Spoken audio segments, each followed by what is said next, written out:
Corps à corps, corps à corps. Et ce matin, vous savez que c'est un sujet qui me passionne et Toxin souhaitait particulièrement revenir sur l'un des événements majeurs de la fin de semaine dernière, l'audition de Robert Kennedy Jr. devant le Sénat. Vous savez qu'il doit donner lieu à un vote dont la date d'ailleurs n'est pas encore connue, donc il n'est pas encore sa nomination n'est pas encore validée à la tête du, qu'on pourrait appeler, ministère de la Santé américain. Voilà, en tout cas, un poste très très important parce que, on va en parler dans quelques instants, si c'est lui qui est à la tête de ce ministère, eh bien, ça peut bouleverser énormément de choses. Évidemment, la façon d'appréhender la santé aux États-Unis, mais donc en France, par ricochet. Voilà pourquoi c'est très important pour nous aussi et porteur d'espoir s'il est nommé. Le moins qu'on puisse dire, en tout cas, sur cette grille, sur cette audition, c'est que chez certains sénateurs, notamment chez les démocrates, se sont montrés très virulents, évidemment, à son égard. Il fallait s'y attendre. Mais il a aussi eu de très beaux applaudissements. Je vous propose d'écouter les premiers applaudissements quand il est entré au Sénat. On regarde ça.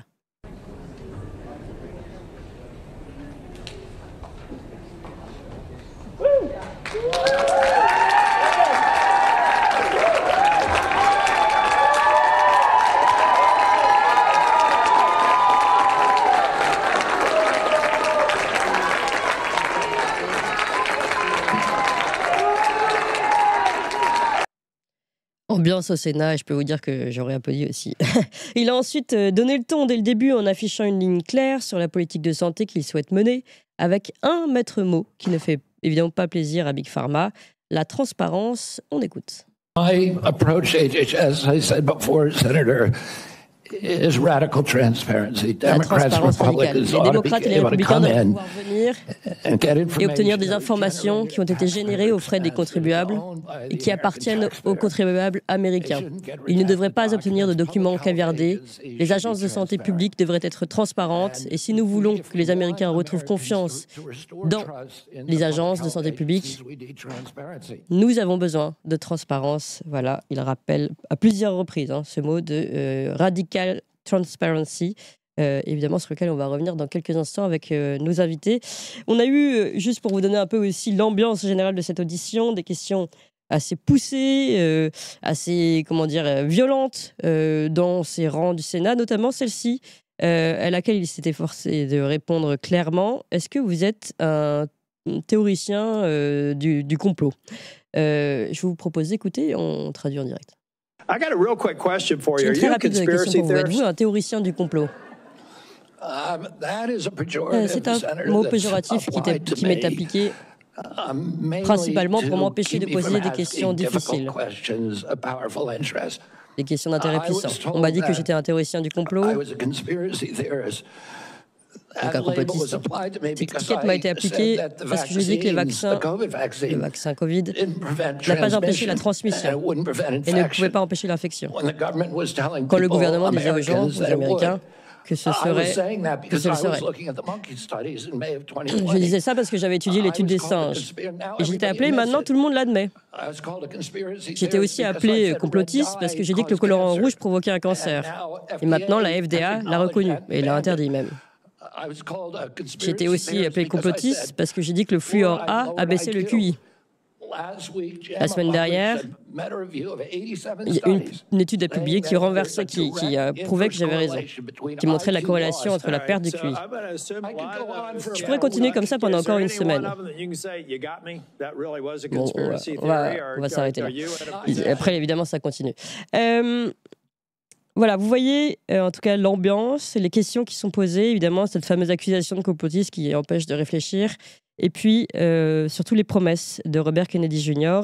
Et pour aller plus loin sur ces promesses, c'est ce qui pourrait arriver s'il était nommé. Je suis très heureuse, et revenir évidemment sur cette audition, d'accueillir Dr Hélène Banoun et Dr Martin Zizoy. Bonjour Hélène Banoun. Merci beaucoup. Alors juste un tout petit mot par rapport à ce que vous avez dit, j'ai regardé sur Reuters, ils disent qu'il sera confirmé mardi, demain, donc Kennedy, et que apparemment même Reuters dit que c'est bon, qu'il sera confirmé, même s'il y a, voilà. Tout à fait, vous avez raison de préciser que pour le moment, on est très bien, entre guillemets, très bien parti. Enfin, les pronostics sont très bons pour qu'ils soient confirmés, mais bon, voilà, je préfère rester.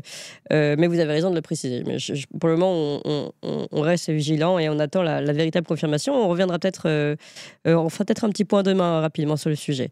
Alors, je précise que donc vous êtes pharmacien biologiste, à la retraite désormais, ancienne chargée de recherche à l'INSERM, chercheur indépendant, auteur de La science face au pouvoir, ce que révèle la crise Covid sur la biopolitique du XXIe siècle aux éditions Talma.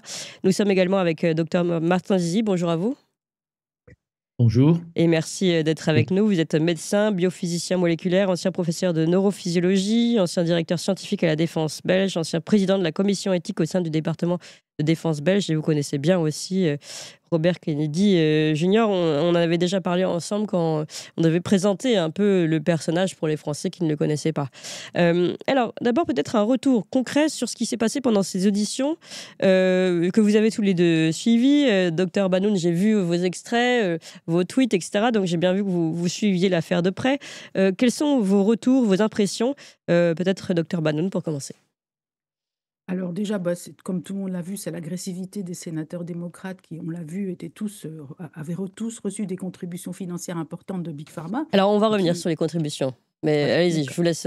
Ok. Et donc moi, ce que j'ai vu, c'est surtout, on l'a attaqué beaucoup, Kennedy, sur les vaccins, mais en fait, il a parlé beaucoup d'autres choses. Il a parlé du premier problème aux États-Unis, qui sont les maladies chroniques, du fait que les agences de santé insistaient plutôt sur les maladies infectieuses, et pas assez sur les maladies chroniques. Il a parlé d'augmentation des cancers chez les jeunes, des maladies auto-immunes, le doublement du diabète, multiplié par 10 depuis les années 60, l'obésité, voilà.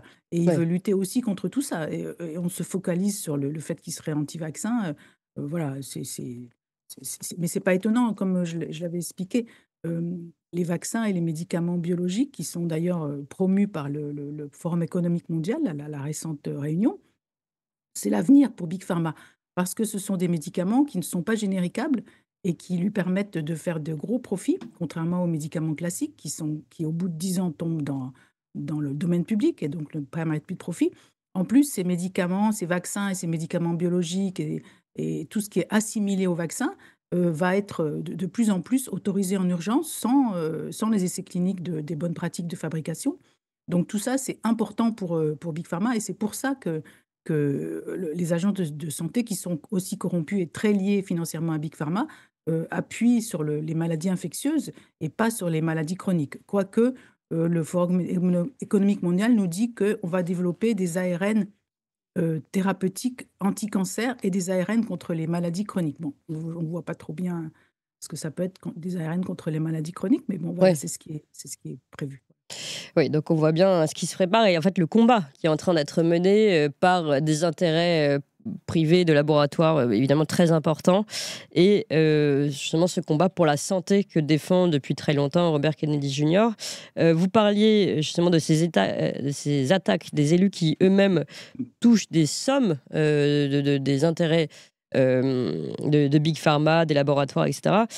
À ce sujet, je vous propose d'écouter justement les révélations de RFK sur le sujet, puis ensuite justement son clash avec Bernie Sanders, toujours sur le sujet. Donc 2 extraits. Le premier, donc, Robert Kennedy Jr., qui lui-même cite les élus qui touchent ces sommes de Big Pharma et qui se tournent vers le Sénat en disant « Vous-même ici, vous touchez ». On écoute. And our kids are getting sicker and sicker. They're not getting better. Nobody here. Personne ici, toutes les personnes ici qui défendent ce système actuel et défendent les profits de l'industrie pharmaceutique, beaucoup d'entre eux gagnent des sommes énormes de l'industrie pharmaceutique, des millions de dollars pour beaucoup de ces sénateurs. Et rien de tout cela ne rend notre pays plus sain, évidemment. Nous devons éliminer ces conflits. Nous avons besoin de bonne science et nous avons besoin de bons dirigeants capables de résister à ces grandes industries et de ne pas se plier devant elles. Et alors, justement, juste après, il attaque personnellement Bernie Sanders. Je propose de regarder cet extrait également. I'm going to make America healthier than other countries in the world right now. Un meilleur pays que du monde. Vous garantirez, faites ce que tous les autres... Attendez, j'ai du mal à dire. J'ai une question simple. Et au fait, Bernie, Vous savez, le problème de la corruption n'est pas seulement dans les agences fédérales, c'est aussi ici au Congrès. Presque tous les membres de ce panel acceptent, y compris vous-même, acceptent des millions de dollars de l'industrie pharmaceutique. Non, non, non, non, non. Non. Non, non, non. J'ai couru pour le président comme vous. J'ai reçu des millions et des millions de contributions. Mais ça n'est pas venu des dirigeants. Ce n'est pas venu de l'industrie pharmaceutique. Il venait de travailleurs. En 2020, tu étais le plus grand, répond Kennedy, le plus grand récepteur d'argent pharmaceutique. Parce que j'ai eu l'argent des travailleurs, des ouvriers, pas un seul de l'impôt sur les sociétés. Lui répète, Bernie était le plus grand accepteur, je ne sais pas si c'est le bon mot, de l'industrie pharmaceutique. 1,5 million. Sur 200 millions, répond Bernie Sanders. Voilà, on s'arrête là.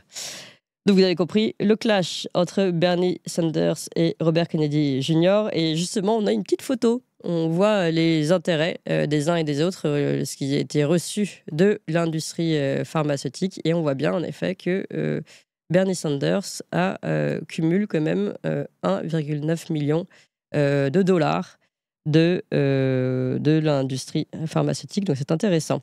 Alors, justement, je vais vous faire réagir avant, Dr. Banoun, parce que je ne vous ai pas encore donné la parole, Dr. Martin Zizi, sur ces questions de corruption et ce débat, ce combat presque qui a eu lieu au Sénat la semaine dernière. Il n'y a pas grand-chose à en dire. C'était vrai pour tous les candidats à des postes dans la haute administration. Ceci a été un beau clash, mais il y en a eu aussi pour le DNA, il y en a eu aussi pour tous les appointés qui doivent être confirmés. Ils sont pour le moment tous passés. Par contre, il y a une chose que je voudrais dire sur la notion d'anti-vax de ce monsieur Kennedy. Il n'est pas, quand on l'écoute bien, quand on lit, il dit que les vaccins vivants atténués fonctionnent, mais depuis qu'on est passé à d'autres technologies, on a de plus en plus d'effets secondaires. Ce n'est pas la même chose. Il faut rappeler pour le spectateur français qu'il a poursuivi en justice et gagné des procès contre l'industrie pharmaceutique. Donc, c'est pas vraiment un mariole. En plus, il pourrait, en tant que Kennedy, avec sa fortune personnelle, s'amuser et ne rien faire. Donc, il prend des coups et la position qu'il va avoir, qui semble le définie et donnée, ne lui rapportera que 240 000 $ par an. Donc, en fait, il perd même des sous. Donc, il y a un vrai problème de volonté politique de changer le système. Et c'est lié au financement des partis américains parce que, en fait, contrairement à l'Europe, où il y a financement public et partis privés, aux États-Unis, la Cour suprême a ouvert les vannes il y a quelques années, juste avant Obama, avec une décision de Citizens United, que du moment qu'on ne donne pas de l'argent directement aux candidats, ce dont Kennedy parlait, il y a des super PAC qui peuvent recevoir des millions et des millions. Et donc, par exemple, Kamala Harris, pour sa campagne électorale, a dépensé, pour rater, 1,3 milliard de dollars en 6 mois. Même pas. C'était pas 6 mois, c'était 3 mois. Donc, vous vous rendez compte? Donc, l'argent et la politique américaine font mauvais ménage depuis maintenant longtemps. Je dois dire aussi une remarque sur le vaccin et sur les produits ARN, pour rebondir sur ce qu'Hélène nous a dit. En fait, le scandale du vaccin, le vaccin n'est qu'un démonstrateur technologique. Il faut savoir qu'il y a une centaine, je crois que c'est 112, j'avais compté il y a quelques années, produits ARN qui sont bloqués depuis 5, 10 ou 20 ans entre la FDA et l'EMA. Pourquoi? Parce qu'il y a des problèmes technologiques majeurs avec ces technologies et qu'on ne peut pas les laisser sur le marché. Donc, l'industrie, Big Pharma, comme on dit, s'est servi de la crise Covid pour faire un démonstrateur technologique pour dire, vous avez vu, les ARN, c'est magnifique, ça va tout résoudre. Le démonstrateur s'est murgé, il s'est planté. Il y a une autre remarque importante qui va choquer beaucoup de gens, c'est l'exclusion vaccinale, l'exemption vaccinale. Au niveau régulatoire, et ça c'est unique, et c'est ce que Kennedy va s'attaquer à ça, et il sent venir le vent. On ne traite pas les vaccins en termes de soumission des dossiers à l'EMA ou à la FDA comme un produit normal. Pourquoi? Ça fait 2 siècles qu'on connaît la vaccination. Personne ne remet en doute ses effets. Et donc, tant qu'on avait des vaccins vivants atténués ou des vaccins dont la protéine était produite par fermenteur génétique, on pouvait considérer ça. Mais quand on fait un saut technologique vers une toute nouvelle plateforme et une toute nouvelle chimie qui n'est pas encore bien maîtrisée, ils ne veulent pas avoir les certifications nécessaires des médicaments normaux, ce qui leur coûterait beaucoup de sous. Ils veulent un blanket approval, ça veut dire un chèque en blanc sous le mot vaccin, parce que les vaccins, on leur fait des fast-track. Donc, un vaccin anti-cancer, ça va être fast-track. Un vaccin anti-diabète, ça va être fast-track. Vous comprenez? Contrôler le mot vaccin, non, mais vous entendez quoi par fast-track? À une non-régulation. Oui. Vous entendez quoi par fast-track? Vous voulez dire que c'est des faux semblants? C'est des rapides. Ça veut dire qu'on peut certifier des médicaments. Le vaccin anti-grippe, il est fait chaque année. Il est certifié en un mois. Bon, ça ne va pas être la même chose ici, mais des fast-track, ça veut dire qu'on pourrait imaginer que certains produits nouveaux, qui n'ont pas encore eu toutes leurs études finalisées, parce qu'on sait que ça marche, passent le filtre du régulateur en 3 mois. Oui, parce qu'on dit que ça marche. Non, parce que c'est un vaccin. Légalement, il joue sur les mots. Ouais. Un vaccin est a priori en fast-track du point de vue régulatoire. Et le problème était la catastrophe du Covid. Ils l'ont fait en fast-track. Ça a pris 2 mois leur approbation. Donc en fait, si je comprends bien, si personne ne s'attelle à lutter contre ça, demain on aura des milliers de vaccins, enfin 10 vaccins ARN, nouvelle technologie, pour beaucoup de choses, dont, comme l'a rappelé Dr Banoun, sur des maladies chroniques. On voit mal comment ça peut fonctionner, mais qui n'auront pas été contrôlés comme il le faut parce qu'ils sont sous cette étiquette magique et dont on n'a pas le droit de contredire le fonctionnement de vaccins. Voilà, c'est en effet vrai. Donc, qui contrôle les mots contrôle l'histoire. Et cette exemption vaccinale est historique, je crois qu'Hélène Banoun la connaît aussi, et c'est un abus de langage. Oui. Tout comme le fameux vaccin Covid, qui est thérapie génique, en fait, est un abus de langage. Les thérapies géniques étaient bloquées depuis 5, 10, ou même en fait depuis 20 ans, parce qu'elles posaient des problèmes. Et je vous rappelais aux gens qui ont été à la pointe d'autres combats dans ce domaine, quand on a fait des plans de transgènes, c'est marrant, tout le monde a oublié. On a dit, mais on va les tester dans des champs, voir du maïs modifié, du colza modifié, et on va voir si c'est sécure pour les plantes sauvages ou les plantes d'à côté. On a vu qu'il y a des transferts de gènes horizontaux et que c'était pas une catastrophe, mais que c'était un gros problème. Et cette pollution génétique. Donc, on doit s'attendre la même chose avec la généralisation des ARN à des fins d'usage humain. Donc, je crois que les gens ont la mémoire courte et les avocats sont des maîtres dans l'art de couper les mots en 4 et de les abuser. Oui. C'est très très intéressant ce que vous dites, parce que finalement on voit par où le diable va se cacher pour les prochaines années, et aussi donc le combat, encore une fois, de Robert Kennedy Jr. Dr Banoun, peut-être aussi sur cette notion de vaccin qui a permis finalement d'éviter toute forme de contradiction. J'imagine que vous êtes d'accord. Voilà, moi j'ai publié là-dessus, donc en peer review, pour montrer que les ARN messagers anti-Covid auraient dû être réglementés comme des thérapies géniques, ce qu'ils sont en fait, qui est reconnu par les fabricants, les agents de sécurité. Mais justement, comme l'a dit le professeur Zizi, ils ont été réglementés comme des vaccins, ce qui leur a fait éviter tout un tas de contrôles, dont les contrôles sur la diffusion dans l'environnement, c'est-à-dire le shedding, la possibilité de contaminer une personne non vaccinée à partir d'une personne vaccinée avec le vaccin, c'est-à-dire soit avec l'ARN, soit avec la spike. Voilà. Donc tout ça, c'est voulu pour en effet, dès qu'on donne le mot vaccin, on donne un blanc-seing pour la réglementation. Et en effet, comme l'a dit le professeur Zizi, ils vont mettre le mot vaccin sur des choses qui ne sont pas du tout des vaccins. On peut dire à la rigueur que les ARN anti-Covid, dans le principe, c'est des vaccins, puisqu'on va tenter de protéger contre une maladie qu'on n'a pas encore. Mais quand on donne un ARN anti-cancer, ce n'est pas un vaccin, puisque la personne a déjà le cancer. Quand on va élaborer des ARN anti-maladies chroniques, ça ne sera pas des vaccins. Voilà. Donc, en fait, voilà. Et j'étais venue vous voir aussi sur le Beyfortus, donc il y a un anticorps monoclonal, et ça, c'est ce type de médicament. Dans le Forum économique mondial, ils ont parlé d'injectables longue durée. Donc, sans préciser, je pense que c'est des anticorps monoclonaux. Et en effet, tous ces médicaments biologiques vont être mis un peu dans la catégorie vaccin, même si on le dit à moitié, parce que par exemple pour le Beyfortus, une fois on entend dire vaccin, ensuite on dit non, c'est pas un vaccin, pour justement passer à côté des contrôles obligatoires. Et c'est ce qui s'est passé avec le Beyfortus, puisqu'il n'y a pas eu d'études à long terme. Il a été approuvé alors que les essais cliniques étaient finis depuis quelques mois seulement. Ouais, et avec les effets que vous avez prouvés, qui sont pour le moment en tout cas néfastes du Beyfortus, et je rappelle qu'en tout cas c'est donc proposé à des mamans enceintes ou des très jeunes bébés, c'est ça, je ne me rappelle plus. Non, c'est enceinte et pour voilà, les... Le Fortus, c'est pour les nourrissons, enfin les nouveau-nés qui viennent de naître, voilà. Ouais, c'est ça. Et donc, il y a un article français qui vient d'être publié là, qui confirme en fait, sans vouloir le faire, le fait que c'est toxique. Ouais. Et que quand c'est, et je peux témoigner, j'avais eu des retours directs et moi-même d'ailleurs on me l'avait fortement proposé, ce vaccin, et de jeunes mamans à qui on a vraiment insisté en disant il faut faire le vaccin parce que sinon vous ne protégez pas votre enfant. Et on parle bien de vaccin, en tout cas dans les couloirs des hôpitaux. Donc, on voit bien, en effet, encore une fois, ce mot, entre guillemets, qui est censé être incontestable, qui est celui de vaccin et qui permet de passer beaucoup de choses, et malheureusement des choses qui devraient être contestées, mais au moins scientifiquement, c'est-à-dire être dans le débat scientifique, comme vous l'avez dit, avec les thérapies géniques. Alors, évidemment, on comprend que c'est le combat, l'un des grands combats qu'il va avoir Robert Kennedy Jr. Dr Bannon, vous l'avez rappelé, a priori, il est très bien parti pour être confirmé dans son poste. Est-ce que vous voyez avec cela justement une révolution, une véritable révolution dans le monde de la santé?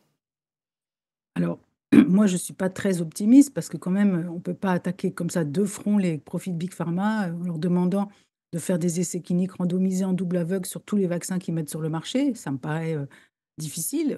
Moi, ce que je voudrais revenir sur un point particulier, c'était vous avez parlé de l'influence que ça pourrait avoir en Europe. Ouais. Alors, je rappelle que pour la Covid, on a utilisé une loi qui avait été conçue en 2005, c'est le PrEP Act aux États-Unis, et qui a été déclenchée le 4 février 2020, et qui a permis de donner l'immunité totale aux activités liées aux, entre guillemets, contre-mesures contre la Covid. Et c'est le ministère de la Défense qui a établi des contrats avec les industriels pour produire selon les directives du ministère de la Défense. Par exemple, avec Sanofi, il y a eu 1,8 milliard de données pour fabriquer un vaccin selon les normes de la FDA. Alors, et je voudrais rappeler qu'il y a un règlement européen qui est paru en avril 2020 avec effet rétroactif au 1er février 2020 et qui a donné en quelque sorte à peu près la même immunité. Pas aussi clairement, mais voilà. Et je voulais demander justement au professeur Zizi, qui est là, qui connaît bien le sujet, si l'Europe, elle est soumise aux décisions du ministère de la Défense américain du fait que les États européens sont dans l'OTAN, puisque ça a été considéré comme une contre-mesure contre une arme biologique, bon, alors qu'on sait bien que ce n'est pas une arme biologique, et donc mis sous le boisseau du ministère de la Défense. Est-ce que, voilà, je ne sais pas si on est J'ai soumis... deux éléments. D'abord, Hélène, en effet, donc on n'est pas soumis à l'OTAN parce qu'il y a eu, par exemple, après le 11 septembre, il y a eu un push d'une certaine industrie américaine de faire vacciner contre l'anthrax en masse. Ils avaient des produits prêts qui étaient des vieux produits. L'OTAN est une entreprise, c'est un organisme de standardisation, mais j'étais aux affaires à l'époque et j'avais écrit pour le gouvernement belge et les collègues allemands avaient fait la même chose. Nous sommes en faveur d'une politique vaccinale et nous aimons le principe de vaccination, mais pas ce produit-là qui ne répond pas aux normes de qualité nécessaires. Donc, il y a moyen de se protéger. Par contre, s'ils font beaucoup d'hystérie comme ils ont fait avec le Covid, je crois que maintenant la classe politique actuelle n'est plus la classe politique qui réfléchissait il y a 20 ans, parce qu'il y a aussi une dégradation de l'intelligence de ces hommes au pouvoir. Ça devient vraiment des crétins, désolé de le dire comme ça. Intelligence, Et ou donc, pas, ils défendent plus les mêmes intérêts. Peut-être qu'ils défendent des non, intérêts mais ils sont des particuliers. prédicateurs, en effet, mais ils sont aussi pas très intelligents. Hein. Écoutez-les parler, il y a vraiment une baisse de QI générale. Ouais. Par contre, donc, ils risquent de céder. Mais je voudrais revenir sur ce que Hélène a dit. Donc, je dis, Hélène, on est protégé, sauf en cas de putsch massif média, mais là, maintenant, les populations sont plus à même et averties. Par contre, il y a autre chose. Moi, je suis optimiste. Ah. Et je suis optimiste parce qu'ils vont contrôler un budget énorme.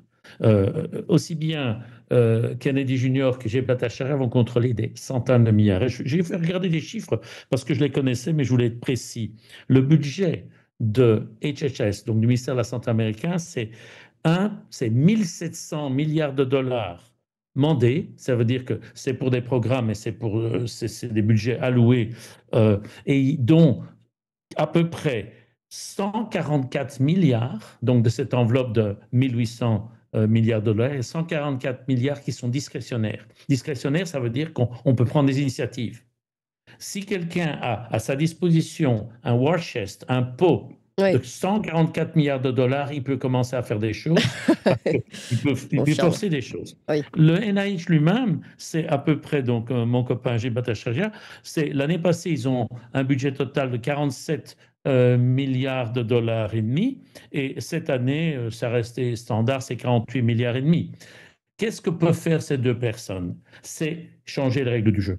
Par exemple, au niveau du NIH, ils pourraient exiger, parce qu'ils financent 50 000 grants et 300 000 chercheurs, c'est le programme intramuros du NIH, dans 2500 plutôt américains, ils pourraient dire que priorité dans les grants, donc dans l'argent comme dans la recherche, s'il y a des publications dans un système d'open review.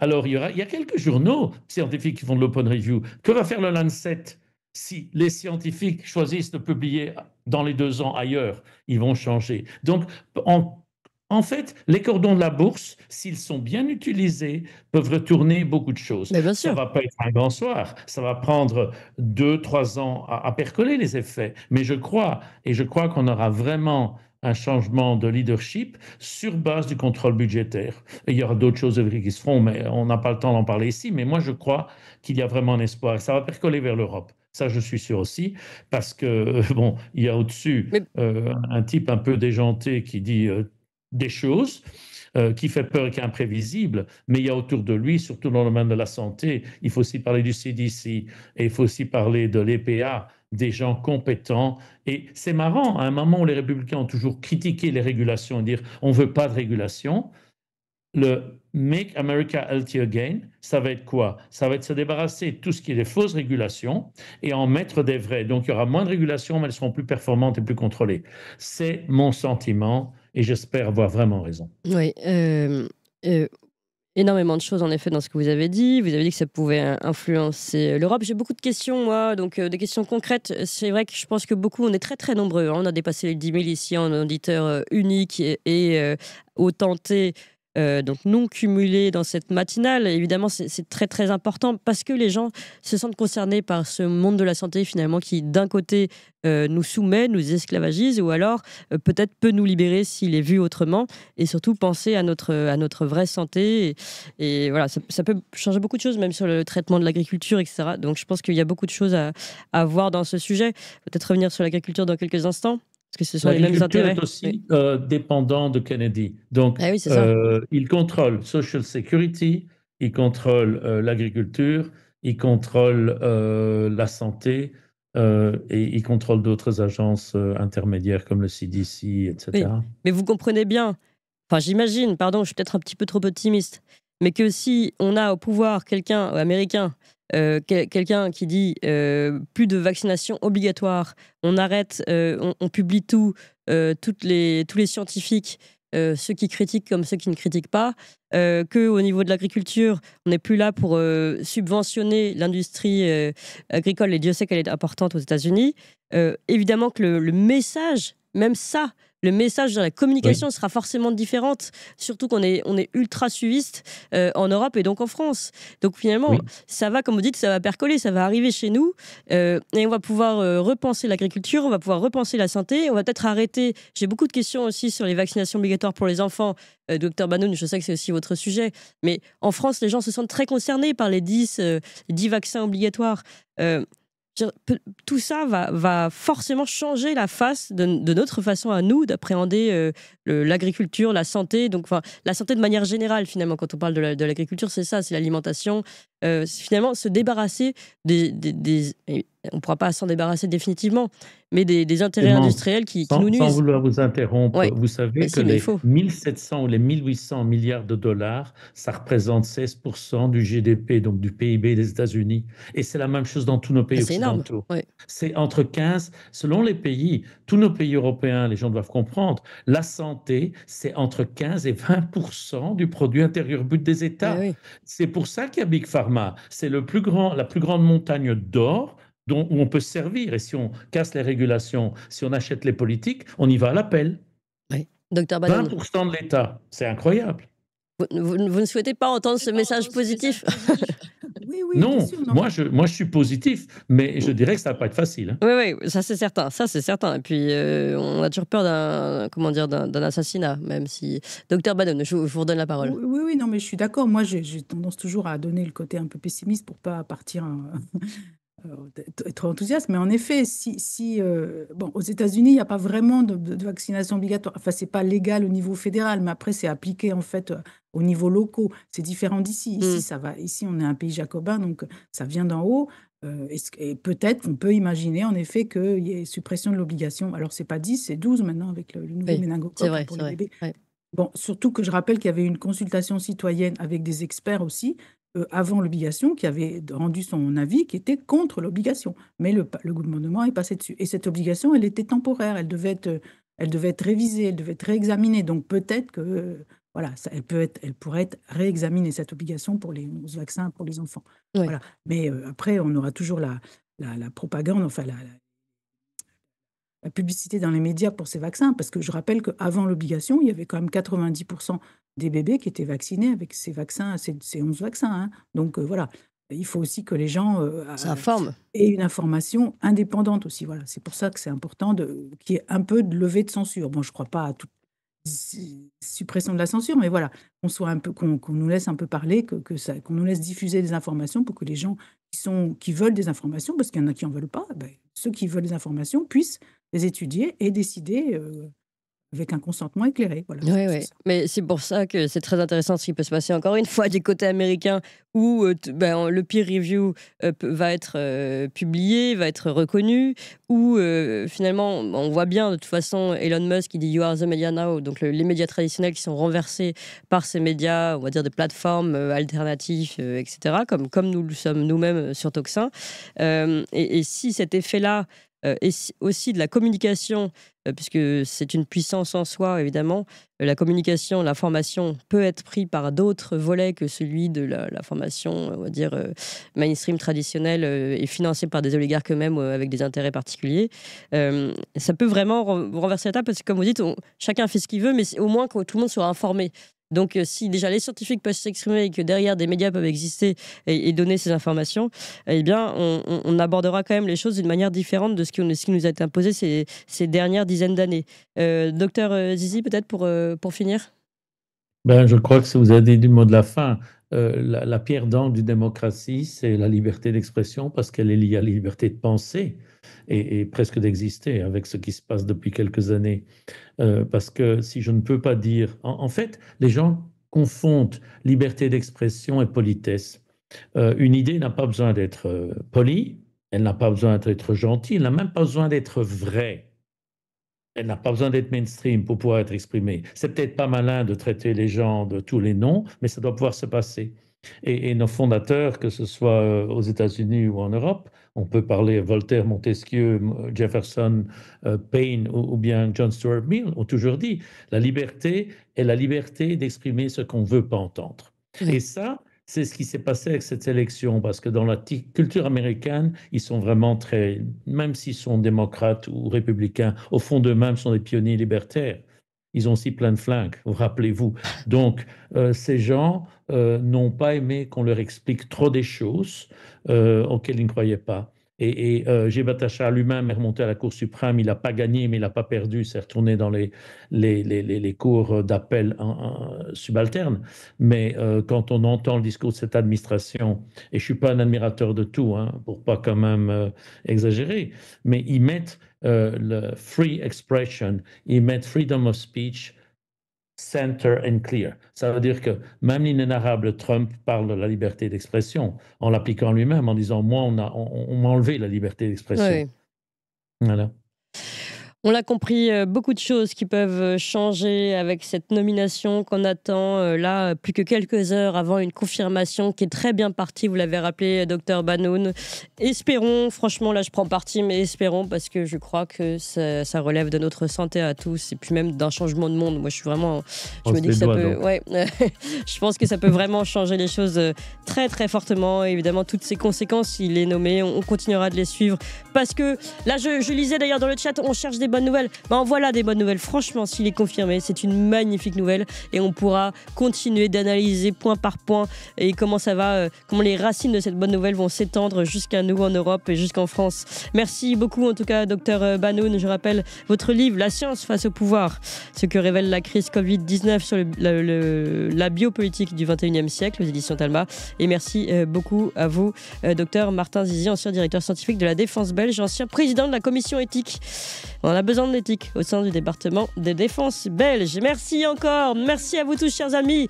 On est super nombreux, on est 11 000. C'est bien parti cette nouvelle semaine avec évidemment des informations très importantes et évidemment qu'on suivra la nomination de Kennedy Jr. jusqu'au bout et d'ailleurs d'autres personnalités qui sont très importantes et qui changeront les choses. On parle de l'état profond. Il y a aussi dans les renseignements, c'est très très important ce qui se passe aux États-Unis, surtout les révélations qui vont être faites. On va revenir sur ces grandes révélations sur différents dossiers, que ce soit Epstein, que ce soit l'assassinat de Kennedy, justement, que ce soit les autres assassinats, enfin énormément de choses à revoir ensemble, absolument passionnantes. Je peux vous dire que l'étiquette de complotiste, d'ailleurs c'est ce qui a été dit dans cette audition également la semaine dernière au Sénat, l'étiquette de complotiste n'aura plus lieu d'être puisque finalement il faudra créer de nouveaux complots. Tous ces complots se sont révélés être vrais. Voilà ce qu'a dit un sénateur lors de cette audition. Et évidemment on reviendra sur ces grandes questions, sur ces grands complots qui sont vrais avec vous et avec toutes les révélations qui vont suivre. Dans quelques instants, la chronique de Guy de Lafortelle. Ensuite, David Engels pour son livre Que faire ? Vivre avec le déclin de l'Europe, mais vivre quand même. Édition La Nouvelle Librairie.